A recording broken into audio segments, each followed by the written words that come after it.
So let me ask you, Constance Baker Motley is one of your mentors, role models. Tell us about why she was so important to you and why she's so important to the race, and then tell us about the life-changing phone call from Lloyd Bentsen. Well, let's see. Constance Baker Motley, Judge Motley, who I got to know, but I could never call Connie. I called her Judge Motley. She was smart. She was courageous. She was committed to the cause. Where did you meet her? Where did I first meet her? Probably in New York when I joined the Legal Defense Fund. She wasn't with the Legal Defense Fund then. She had left. She became the first federal judge in 1966, and I joined the Legal Defense Fund in 1966. So she wasn't there then, but we were a small community, and I met her then. She was just the ideal, the ideal. Who were some of your other role models? Who were the women and the men who were people? Well, there weren't many role models. That's the problem. Of course, there was Thurgood Marshall, but he was removed. But the whole legal staff of the NAACP Legal Defense Fund at that time, there were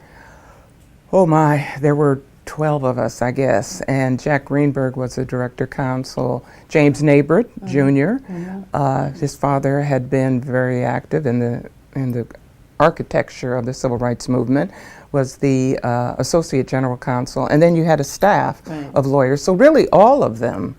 Marion Wright Edelman, she was Marion Wright then.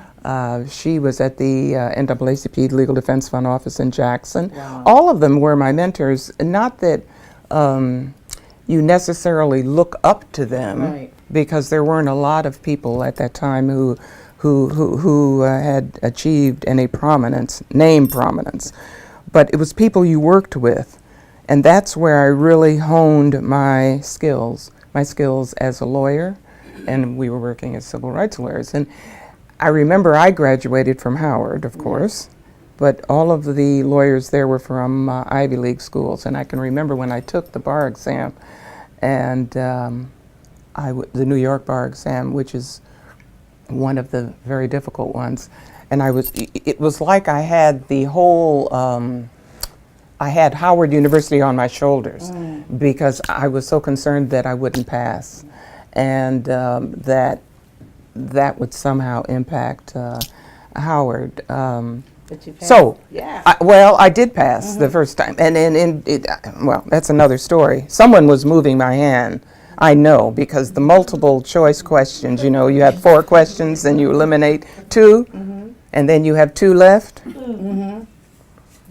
So let's talk about that. What's the role of faith in your life? Is faith an important piece? Well, and I've said years and years, I mean then, when I found out that I had passed, that someone was moving my hand. Someone was making those selections. And when I go back to what happened in 1951 or so on Netherlands Avenue, and then I look and I ended up in the country of the Netherlands, I think it's part of a continuum. And someone who I call God, it may be coincidence, someone I think was pulling those strings. Because there are hundreds, thousands, millions of people who are qualified.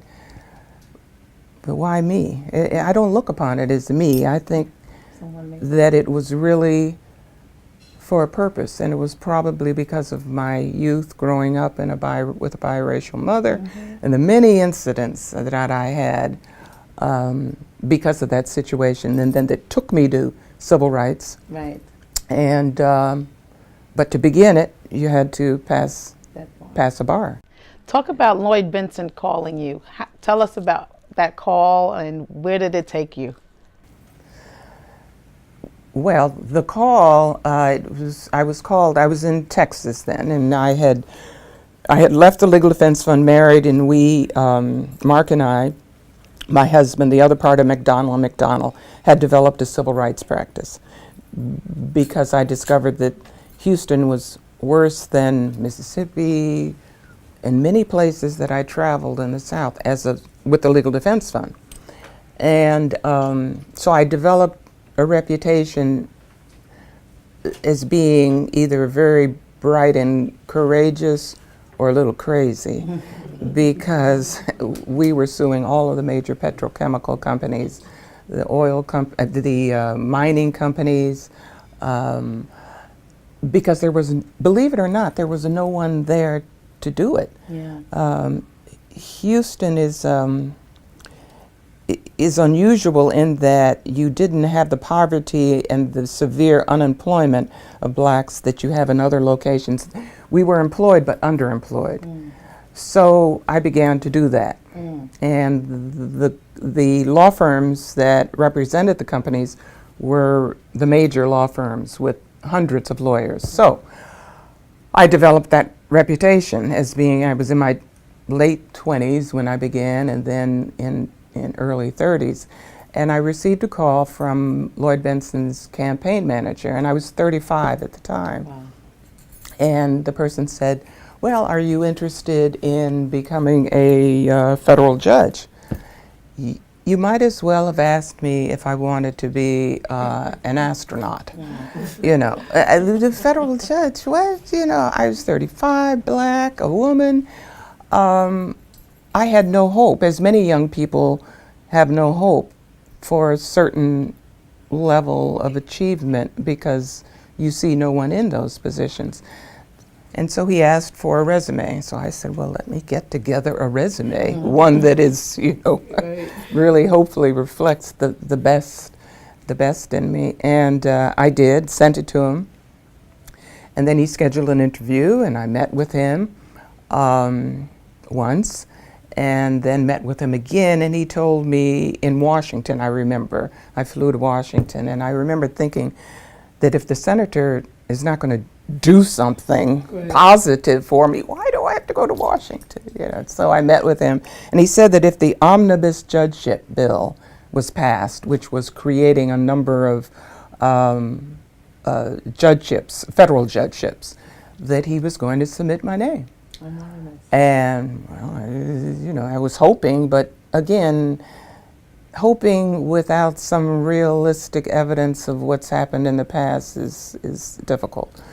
And sure enough, the omnibus judgeship bill did pass, and I was, he submitted my name to President Jimmy Carter, and then I became the third African-American woman after Constance Baker Motley and Judge Lowe, both of whom in New York, Southern District of New York, and the only black of any gender in the South. Wow, I think we should applaud for that. In fact, we're going to take one break and we'll be right back.